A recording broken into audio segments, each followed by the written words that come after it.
नमस्कार। आप सभी का बहुत बहुत स्वागत है माई क्लासरूम के इस ऑनलाइन लर्निंग प्लेटफॉर्म पे। उम्मीद करता हूँ CUET UG 2024 के लिए जो स्टूडेंट्स प्रिपरेशन कर रहे हैं वो अच्छे से प्रिपरेशन कर रहे होंगे, और जो स्टूडेंट्स प्रिपरेशन कर रहे हैं उनके लिए ये सेशन बहुत ही इम्पॉर्टेंट होने वाला है, क्योंकि आज मैं आपसे उस स्टूडेंट से या उन स्टूडेंट से रूबरू करवाने जा रहा हूँ आपको जो लास्ट ईयर CUET 2023 में जिन्होंने प्रिपरेशन की है माई क्लासरूम से, और क्या क्या स्ट्रैटेजी बनाई थी उन्होंने कि जिससे उन्होंने अपने एग्ज़ाम्स को क्रैक किया। ठीक है, तो आज वो शेयर करेंगे अपना एक्सपीरियंस या अपनी जो भी एक होता है ना कि अपना नज़रिया, वो शेयर करेंगे आपके साथ। तो मैं आज बुलाना चाहूँगा इस सेशन में प्रिंस सिंह को, जो 2023 में CUET UG में इन्होंने BSc कंप्यूटर साइंस क्लियर किया था अपना फर्स्ट राउंड में ही। फर्स्ट राउंड में जो कट ऑफ आता है उस लिस्ट में 93 परसेंटाइल इन्होंने गेन किया था, वो भी पहले कट ऑफ लिस्ट में इनका नाम आया था। तो ये छोटी बात नहीं होती है, वो भी ड्यू के। ठीक है, ये बहुत छोटी बात नहीं, बहुत बड़ी बात है, तो इसको ध्यान रखेंगे। तो प्रिंस एक बार जल्दी से आइए और यहाँ पे अपने जो आपके कुछ जूनियर्स हैं या जो इस साल एस्पिरेंट्स प्रिपरेशन करने वाले हैं CUET UG 2024 के लिए उन्हें अपना नज़रिया, अपना तरीका बताइए कि कैसे करना चाहिए और क्या क्या चीज़ें अलग से भी करनी चाहिए अपने प्रिपरेशन को बूस्ट करने के लिए। First thing, good morning to all of you. मैंने CUET में 5 सब्जेक्ट्स चूज किए थे, जिसमें से मेरे 3 डोमेन सब्जेक्ट्स थे, फिजिक्स, केमिस्ट्री, मैथ, इंग्लिश और जनरल टेस्ट।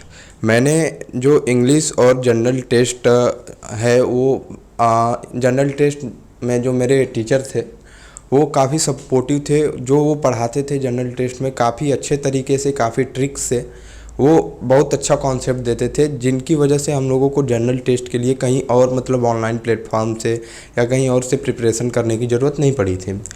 इंग्लिश जो है वो हम लोगों ने मॉक टेस्ट देकर मतलब इंग्लिश प्रैक्टिस कर करके हम लोगों इंग्लिश की भी क्लास चलती थी, लेकिन एक उसमें कॉन्सेप्ट क्लियर होते थे और अपन प्रैक्टिस जब करते थे मॉक टेस्ट या सेक्शनल कट ऑफ मतलब कि सेक्शनल टेस्ट देते थे या चैप्टर वाइज देते थे टेस्ट, तो उससे आपके जो कॉन्सेप्ट्स थे वो भी क्लियर हो रहे थे और स्कोर आप लोग अच्छा कर पा रहे थे। जी सर।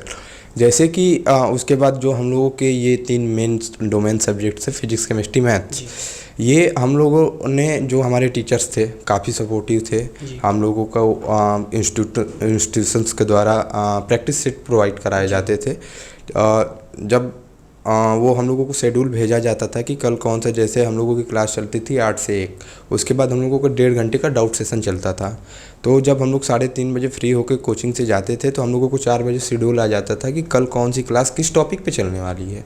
तो हम लोग वो क्लास जो है उस टॉपिक को पढ़ के NCERT से आते थे। उसके बाद जो sir important questions, important topics या बताते थे उनको हम लोग नोट डाउन करते थे। उसके बाद उस टॉपिक्स पे क्वेश्चन सॉल्व करते थे जो कि CUET के लास्ट ईयर में आए हों, प्रीवियस ईयर। उसके बाद इंस्टीट्यूशंस के द्वारा जो वो स्टडी नोट्स, मटेरियल्स और प्रैक्टिस सेट्स जो कि प्रोवाइड किए जाते थे हर लेक्चर के बाद, वो जब हम लोग सॉल्व करते थे तो काफ़ी हद तक हम लोगों के कॉन्सेप्ट जो हैं क्लियर हो जाते थे। उसके बाद हम लोगों ने हर संडे को लीव रहती थी, लेकिन हर संडे को हम लोग टेस्ट देने आते थे। टेस्ट और डाउट क्लासेस होती थी। टेस्ट और डाउट क्लासेस होती थी। तो हम लोग हर संडे को 2 मॉक टेस्ट देते थे ओवरऑल, जिसमें मेरी मैक्सिमम स्टार्टिंग में मैक्सिमम क्या था? मैक्सिमम 65 to 70 परसेंटाइल हर समय। जब मैंने CUET के पेपर के 15 दिन पहले भी दिए थे तो मेरी ओवरऑल 72 परसेंटाइल आई थी।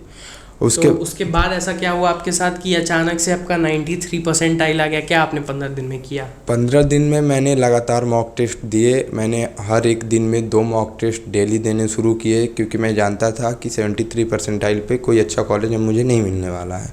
तो मैंने मॉक टेस्ट देने से ये मुझे गेन हुआ कि मतलब मेरे जो कॉन्सेप्ट्स हैं वो बिना पढ़े मुझे रिपीट हो रहे हैं।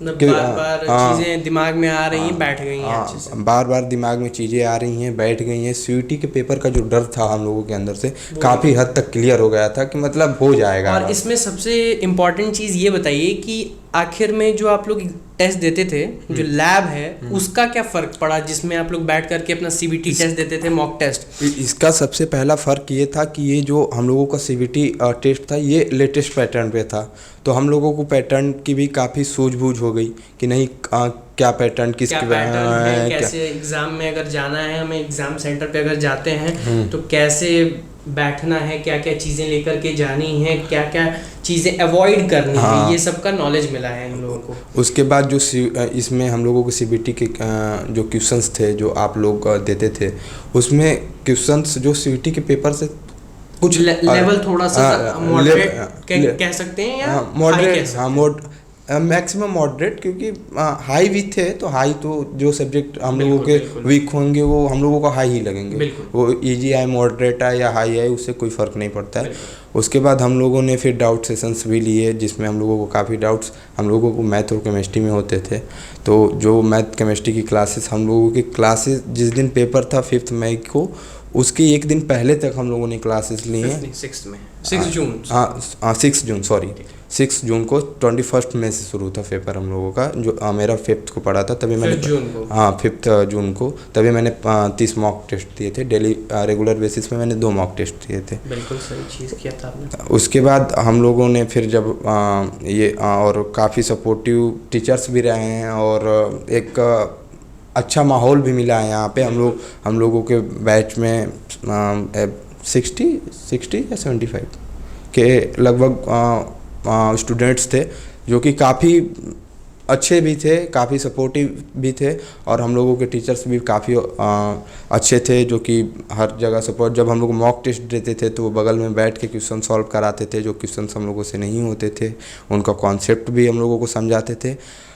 बस, और थैंक यू प्रिंस।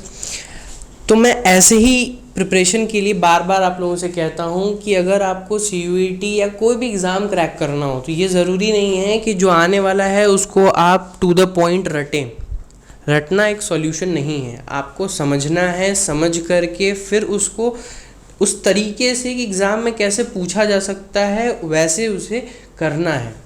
क्योंकि आपके लिए सबसे ज़्यादा इम्पॉर्टेंट है कि अगर आप टाइम कहीं लगा रहे हो, अगर आप कहीं इनपुट दे रहे हो, अगर उसका आउटपुट सही ना आए तो फिर क्या मतलब है 3 महीने या 4 महीने या साल भर प्रिपरेशन करने की। जो काम आप साल भर में नहीं कर पाए हो 12th में पढ़ के, वो आप 1.5 महीने में आपको हम करा देंगे, ये पॉसिबल नहीं है। इसलिए जो भी स्टूडेंट्स प्रिपेयर कर रहे हैं, चाहे किसी भी एग्ज़ाम के लिए हो, ना सिर्फ सीयूईटी के लिए, चाहे वो क्लैट हो, आईपी मैट हो, नीट हो, जेई हो, मैं उन्हें बस यही एक सजेशन देना चाहूँगा, जो भी करते हैं आप उसे मन लगा करके करिए और एक सही स्ट्रैटेजी के साथ एग्ज़ाम को फोकस करके। अगर आपका बोर्ड्स है तो बोर्ड को फोकस करके आप वो चीज़ें करिए कि हमें सब्जेक्टिव देना है तो हम सब्जेक्टिव की प्रैक्टिस करेंगे, क्योंकि बोर्ड में सब्जेक्टिव है। आपको एमसीक्यू नहीं आता है 80 नंबर का या 100 नंबर का, आपको आता है 10 नंबर का एमसीक्यू, 60 से 50 नंबर का आता है आपका सब्जेक्टिव। तो इसका भी आपको ध्यान रखना है। तो वैसे ही है सीयूईटी, इसमें क्वेश्चन बहुत हाई लेवल के नहीं होते, लेकिन हाँ इस तरीके से पूछे जाते हैं सिंपल क्वेश्चंस भी कि आप समझ नहीं पाते हो, उसका आंसर जानते हुए भी आप नहीं बता पाओगे कि सही आंसर क्या है या करेक्ट ऑप्शन क्या है, क्योंकि वहाँ पे ऐसे ऑप्शंस दिए रहेंगे सिमिलर टाइप्स के जिसमें आप कंफ्यूज हो जाओगे। तो ये सब चीज़ें आपको ध्यान देनी है।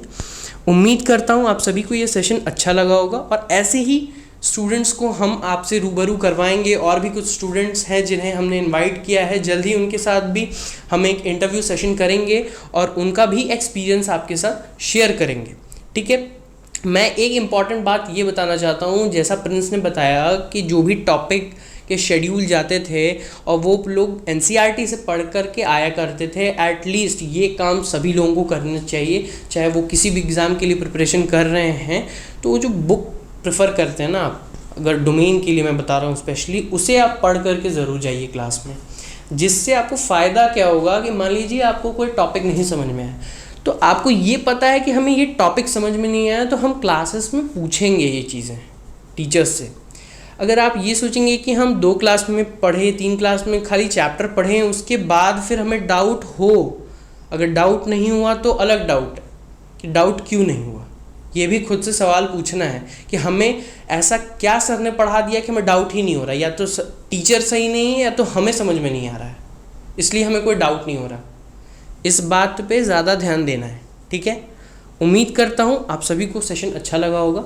ऐसे ही सेशन के लिए, ऐसे ही अच्छे अच्छे वीडियोस के लिए और अच्छी स्ट्रैटेजी बाकी स्टूडेंट्स को भी लाएंगे। उसके लिए आपको एक लाइक, शेयर, कमेंट करना है। अगर पहली बार इस चैनल पे आए हैं, ये वीडियो देख रहे हैं आप, तो ज़रूर सब्सक्राइब करें। चैनल का नोटिफिकेशन आप ऑन कर लीजिएगा बेल आइकन पे प्रेस करके, जिससे आपको लेटेस्ट वीडियोस की अपडेट मिलती रहेगी। फिर मिलते हैं अगले वीडियो में, तब तक के लिए जय हिंद।